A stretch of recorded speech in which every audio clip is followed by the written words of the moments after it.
When Google moved from its office in Mountain View to its first campus, it was the Silicon Graphics campus.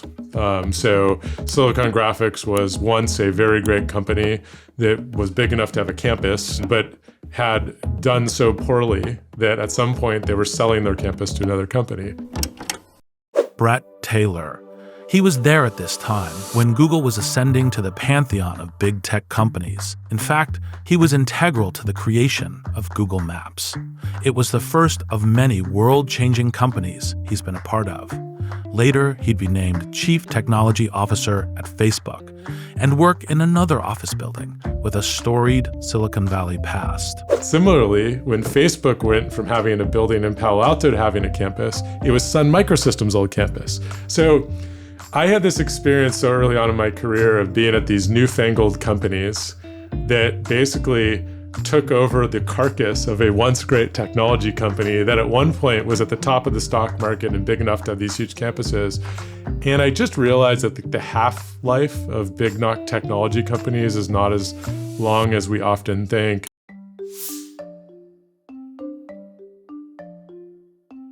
I'm Reid Hoffman, your host. Bret Taylor is chair of the board at OpenAI, the company responsible for ChatGPT.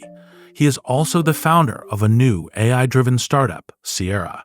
And just to note, I'm an investor in Sierra, and I consider Bret a longtime colleague and friend. I was eager to talk to him about his views on AI and the decades of scale lessons he's accumulated. All right, Bret, well, welcome to Master the Scale. I've been wanting this for a number of years, and finally we've made this happen. So we're very much looking forward to this. Thank you. I am too. You have a new AI startup.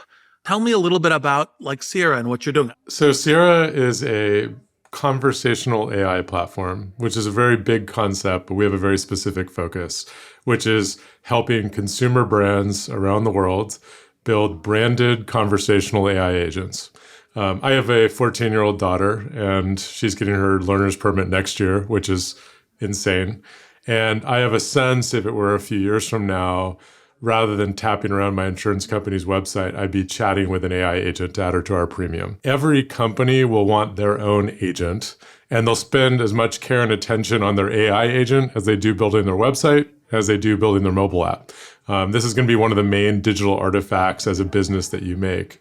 And I think the concept of an agent isn't just about AI and automation. I actually think it's a new type of customer experience. My intuition is that with the advent of large language models and ChatGPT being that inflection point with large language models, talking to software is perhaps the most ergonomic way we can interact with software because you don't need an instruction manual to have a conversation. This isn't just about automation AI, though that's a big part of it. It's almost like we're building your digital experience as a brand. And I think that's a really exciting business opportunity. So let's broaden out to AI. How do you see AI kind of transforming the kind of society around business, like businesses engagement with consumers, consumers engagement with businesses, businesses operating with businesses, and then the broader kind of social patterns? But I found it increasingly hard to predict the future since the advent of ChatGPT and the explosion of these foundation and frontier models in software. So I'll tell you what I think I know, but I've really tried to have a lot of humility and have a very much an open mind to being wrong about many of my theories. And one thing is, I think it will change our relationship with software. I remember when my family members first encountered ChatGPT and they first encountered instances of hallucination. A hallucination is what we call it when you enter a prompt into a large language model and it generates an answer that contains false information. And I remember how hard it was for my family members to comprehend why. Because we have been trained for the past 30 years to think of computers as these extremely powerful rules engines. A correctly running computer was entirely deterministic, right? A correctly running computer could look up facts. When you search something in Google, all the results are valid websites that you can click on and visit. And now all of a sudden with ChatGPT, occasionally a computer would make something up. And it violated all the preconceived notions we had about computers. And then similarly, when I was recommending to my family members that one of the main uses of ChatGPT was actually a creative foil, it also violated their mental conception of what computers were good at. And I think at the end of the day, large language models are a new category of software that I think society is still sort of wrapping its head around. Thinking about this term hallucination or making something up. And how does that impact how we think about trust in these models and tools? The amazing positive impacts of these generative models and their flaws are very intertwined. What affords their ability to be creative and responsive and aligned with the person using them is also the basis for hallucination. And if you want a contrarian take on this, I think it will help with the disinformation problem a bit. People don't assume everything coming out of these agents is 100% accurate and they verify it. And my hope is the combination of these AI tools, sort of the Iron Man suit to help you verify that information is correct, combined with actually having people double check the bits that they see online might actually have a surprisingly positive effect on sort of how we view information integrity in digital environments. An optimistic, techno-optimistic view, which is, one I concur with. I also think that more and more software will actually complete a job. I think software to date has been a productivity enhancer. Now we're going to have AI that actually returns the results of doing work. I think that will change our relationship with software. It will create a lot of questions in society about everything from job displacement to, as I said, sort of personify or anthropomorphizing software in our workplace. This wave of software will, like the early waves of software when we first brought the PC to many businesses, hopefully drive productivity into the workplace in ways that we haven't seen for a very long time. What's your advice to young people, your 14-year-old daughter, kind of coming into okay, what does this new world of careers and productivity look like, given, the coming tsunami of AI productivity? I don't think my perspective has changed that much about how to think about education, because I've always thought of education as something more than learning a skill. Well, it's a bit trite. Most university presidents would say the role of the university is to teach students how to think. And I think that is broadly true. And similarly, as a software engineer, the act of typing the code into your terminal, I guess I'm showing my age, typing into VS Code these days. Still a terminal guy myself. Isn't the job. The job is to create robust software that functions correctly. And then you say, okay, we're going to have AI emitting a lot of code for software. What is the role of the software engineer? I would hope that it makes the role of software engineering sort of more self-actualized, that while we might be not typing as many characters, we might be operating code-generating machines. I think the operator of a code-generating machine is actually a more strategic role than typing if statements, all day. And that's one example, which is writing code, just because I think it's one of the professions that has been most immediately impacted by AI. But I think that's true of a lot of professions, which is I think it will make the better people even better by giving them more leverage. It will probably increase the gap in the distribution between the best people and the worst people, because the best people will now have an Iron Man suit, of AI capabilities, giving them, kind of superhuman abilities.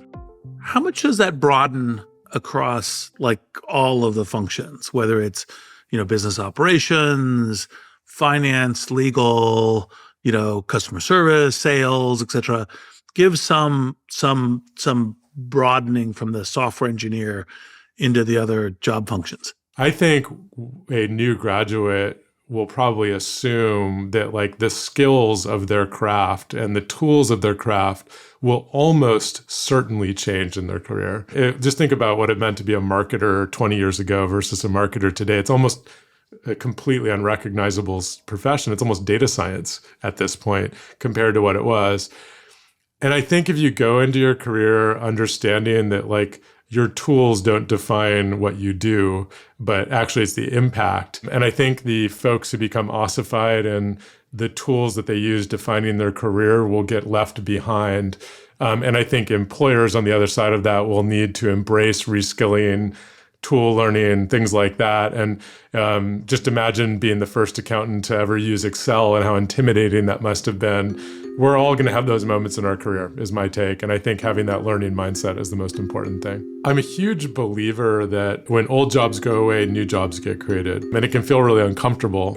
I have a strong intuition that 40 years now, 50 years from now, there will be a number of new jobs that might not even match our mental model of what a job is, but they'll be jobs. And I think it's because humans want to work. I think it's because humans want to differentiate themselves. If you go into a classroom, some kid wants to be the smartest, some kid wants to be the strongest, some kid wants to be the fastest, some kid wants to be the best looking.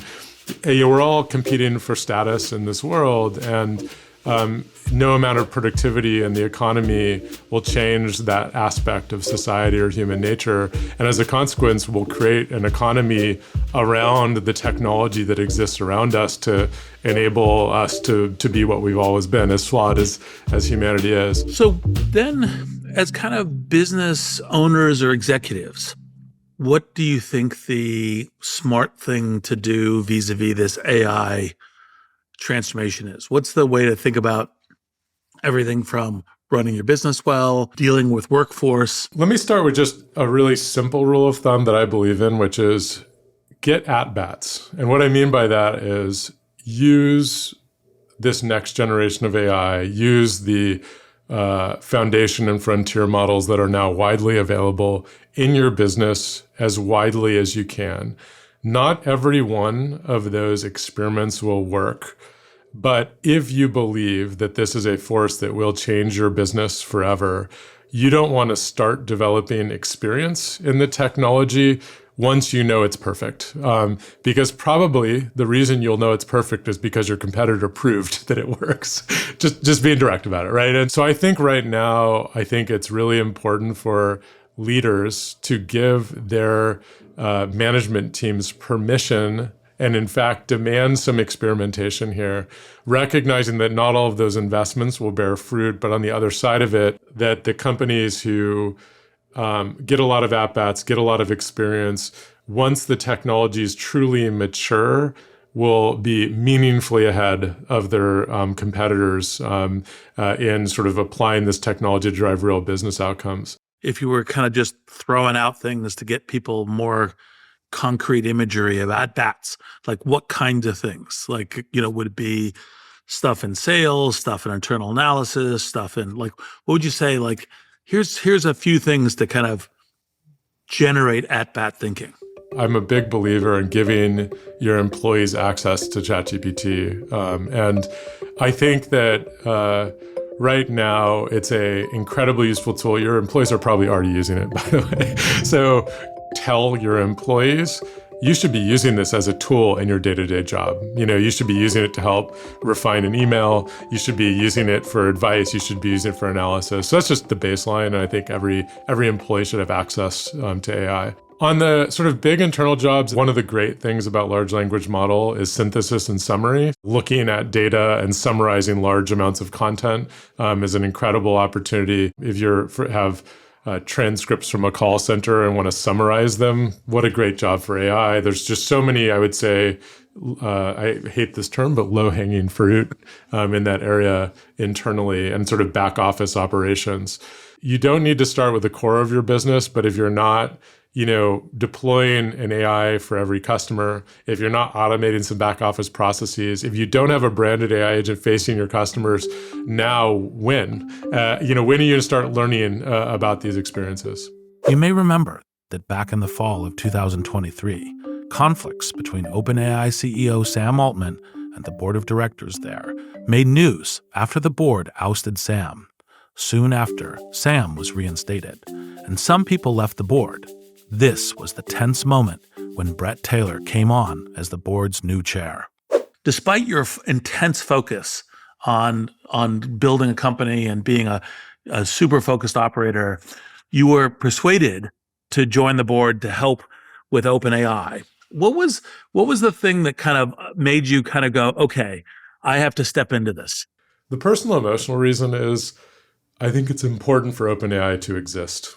I remember when we had dinner in right after ChatGPT had come out, and you were on the OpenAI board at the time, and you couldn't really tell me all the things that were coming, but I was talking about the impact that both DALL-E and then ChatGPT had on me, and I could just see the excitement in your eyes. And, I'm probably paraphrasing incorrectly, but you sort of said, I'm going to devote my career to this. Like, this is all I want to spend my time on.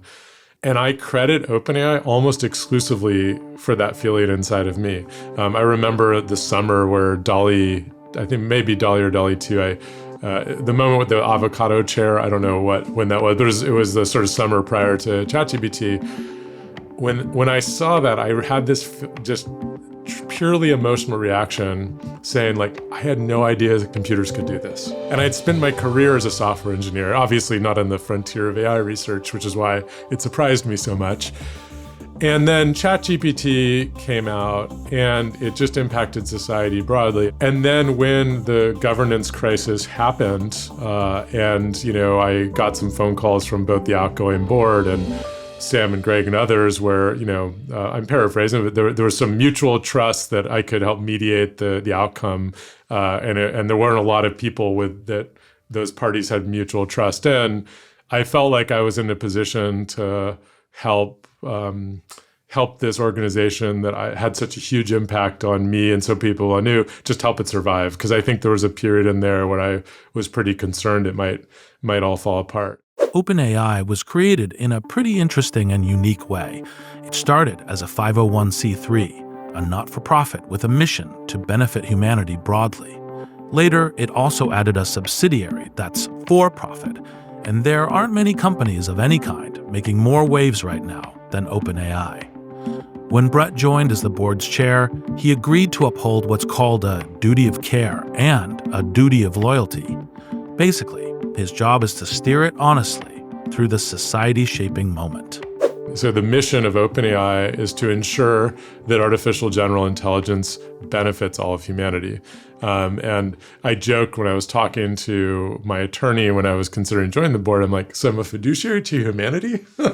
Is that what that means? And he laughed and said, well, kind of, yes. But it really means that when you're thinking about what are my obligations as a member of the board here, it has to do with what does it mean to benefit humanity. And the hard part about a mission is it can be sort of an inkblot test. If you talk to some people about what does it mean to benefit humanity, maybe they'll fixate on the benefits. They'll say, how can we make sure that there's no digital divide? How do we ensure that a person with the lowest powered smartphone in the middle of a country with very poor internet access can access AI. You might talk to another person who's really focused on safety and say, I've seen Terminator, I know what Skynet is. Like, how do you ensure that doesn't happen? So, that's one of the nuances of the mission, I think, capturing everyone's most optimistic and most pessimistic takes about the impact of AI in society. I consider it a privilege. I think everyone's acting with the best intentions, just to be clear. And I think it comes from the fact that this mission is something that, like, the company, the organization has interpreted in a certain way, but not everyone agrees about everything, and that's very, very complicated. Technology is neither good or bad. It's how it's used. It's how it's applied. So I think the mission really defines what the organization does. One of the specific things is OpenAI has a safety and security committee. So what's the specific role that you're taking there? What's the way the world in general understand this as part of having good governance and navigating this world-changing technology? This is a geopolitical issue, not simply a technology issue. So the committee is a combination of both members of the board and members of management to provide, broadly oversight and governance on safety decision-making around the models. I view all of these things as evolving. I think the goal is to ensure that OpenAI meets its mission. So the creation of that committee was essentially a reflection of just how important that safety and security are individually to the mission. How that committee operates, it would disappoint me if it didn't evolve as the models become more advanced. But broadly speaking, and So the OpenAI methodology of responsible iterative deployment, this committee is just obviously a really important part of that process. You've already done 2 successful startups, Friendfeed and Quip. Going into Sierra, what are the kind of key lessons from your earlier startups? With Friendfeed, which went to Meta, and Quip, which went to Salesforce. What were the startup lessons that you would give the masters of scale audience? Thank you for calling it successful, by the way, Reid. That might be fairly generous. But Friendfeed was a social network in the early days of social networks. We ended up sort of acquired by Facebook at the time. And then Quip was, I think, a pretty innovative communication and collaboration platform that was really optimized for the age of the smartphone and the tablet that is now a subsidiary of Salesforce. Both Friendfeed and Quip were, I think, new ideas. And I think for Sierra, we are building sort of conversational AI for customer experiences, and it's a very competitive market. But I'm not convincing people that, hey, this AI thing's kind of a big deal. Like, that's usually when I'm walking into the room, people have that worldview already, and they're saying, why does your thing work? Why is it better than our competitors? But to get your question, I would say I've had the privilege of not only starting 2 companies, but working at some of the great companies, Salesforce, Google, and Facebook, now Meta. I know it by its maiden name. I really do view my philosophy on management technology as a composite of a lot of the pieces that I loved about each of those companies. What I really liked about Google was its first principles thinking about developing infrastructure and scale. I think that it was a very vertically integrated company, the way it built data centers all the way through the search engine. I think a lot of the great AI companies have kind of very similar philosophies. Like, you can't not pay, you have to pay attention to your infrastructure and your cost to serve if you're going to make a decent margin AI business. And I think for me, Google was one of the great examples of that in the early days of the internet. And it would not have succeeded without that, by the way. Facebook was by far the most interesting and innovative product culture. There was the sort of malign now move fast and break things, but I actually think at the time what that really meant was giving people permission to iterate and experiment. And, I really loved the pace of Facebook, both organizationally, but, how that company executes its go-to-market, how it engages with customers. And it comes from, I think, Mark Benioff's just completely unique and amazing ability to create sort of excitement around this technology and how it does branding, and, something that I was really inspired by. So I would love to say that Sierra represents the best in class of all of those. It's obviously more nuanced than that, but I just actually feel so grateful to have seen greatness so many times. And if I can, mimic even a little bit of all of those things, I'll consider it a great victory. You have the perspective of having worked at Google, Facebook, Salesforce, and then also being a startup person. What would be the thing that you would say, hey, people should think this way differently about these large tech companies? I've lived through the transition from technology companies being largely beloved to sort of a vibe shift in, popular culture. I remember when I was on airplanes and I had my Facebook bag early on, the worst someone would say is like, you have a like button? I want a dislike button. I don't always like everything. And that was like the harshest criticism. And now, if you got on an airplane with a Facebook bag, someone might be like, why did you cause the downfall of Western civilization? And I am much more of an optimist around technology, which is why I'm in this industry. And when I think about some of the largest tech companies, I'm not saying they're without flaw, but I also am very grateful for, as both a consumer and as a business, what I get from these amazing technologies, whether it's Google Search or the Chrome browser or Amazon Web Services or Amazon, the commerce platform, or Microsoft Azure, where we have a number of our models hosted today. All of these companies have really, I think, democratized access to technology for businesses and consumers in ways I'm very grateful for. So if there's any high-level thing, is I think people should focus a lot on how to enable a healthy startup ecosystem if they're concerned about big tech, more than they should be concerned about like trying to limit big tech. And it's a very nuanced thing. And I have so much empathy for regulators, working on this. But I do believe like the creative destruction in Silicon Valley is greater than any place in the world, period.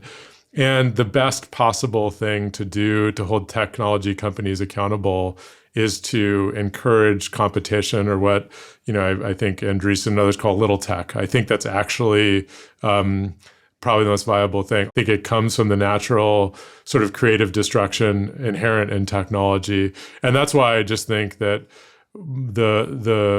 the right way to hold technology companies accountable is really around supporting that destruction, supporting that startup ecosystem. I completely agree. What is a healthy startup ecosystem, and how if you were like, New York City mayor, or what kinds of things would you say, do more of X, do less of Y for that? Capital, talent, and culture are the three ingredients, in my opinion. Capital is a little bit easier now. I haven't surveyed all of my venture capitalist pals, but my intuition is that after the pandemic, the requirements, informal or formal, on where your company is based have waned or gone away entirely.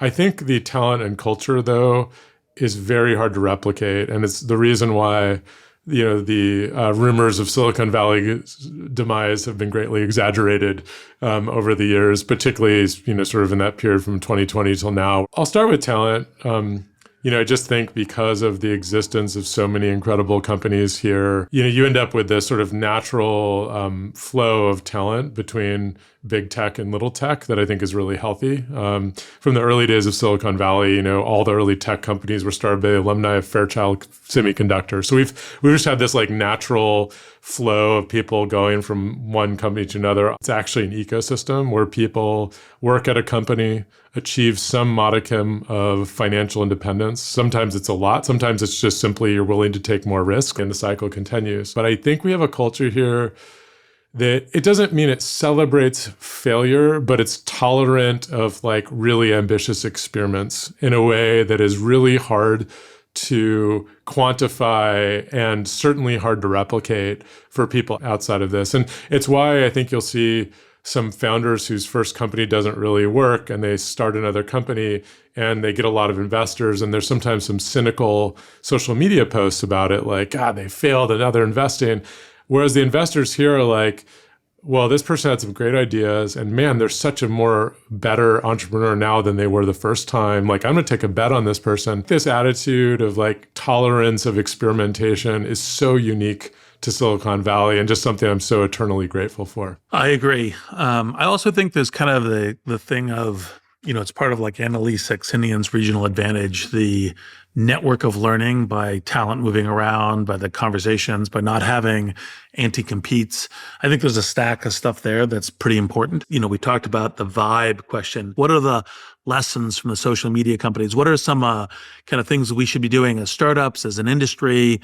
And what AI companies in specific should be doing to keep trust, build trust? I'd say there's two axes I think a lot about, which is safety and job displacement. So on the safety front, I think it's really important that AI companies are very cognizant about areas where their technologies can go off the rails or produce really poor experiences. And I think that's number one, is I think we need to recognize that if you're building this technology, all of our actions impact everybody else. On the job displacement side, I do think every company working on AI should think about reskilling and the new types of jobs being created, treating that as sort of outside the domain of what we software companies work on is not only insensitive, but I think somewhat irresponsible as well. And at our company, Sierra, we've allocated some of our equity to be devoted to issues around job displacement and reskilling. I think those will be the most important ingredients to building societal trust.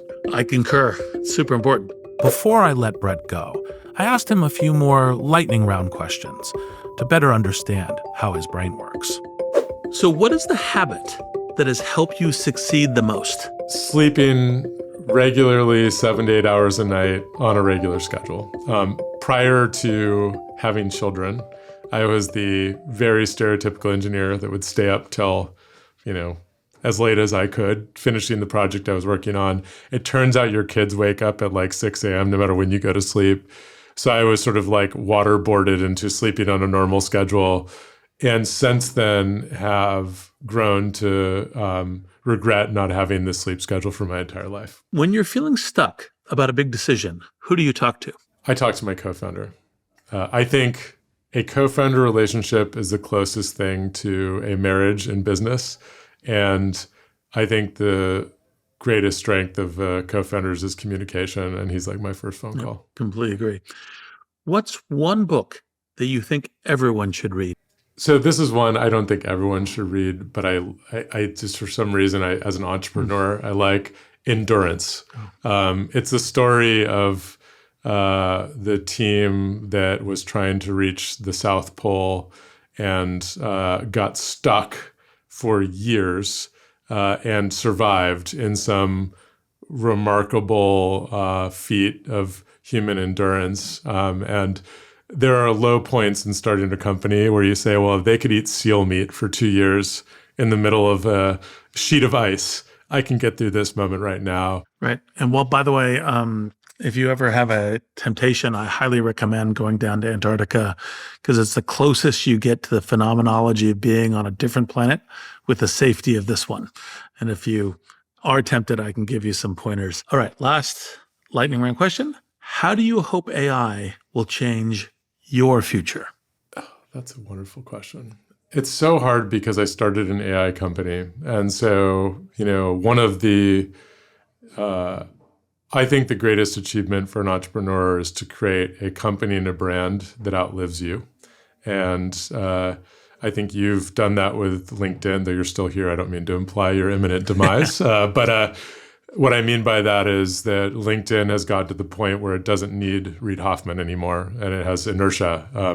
And I think that's remarkable and something that's few people can do, and it's rare.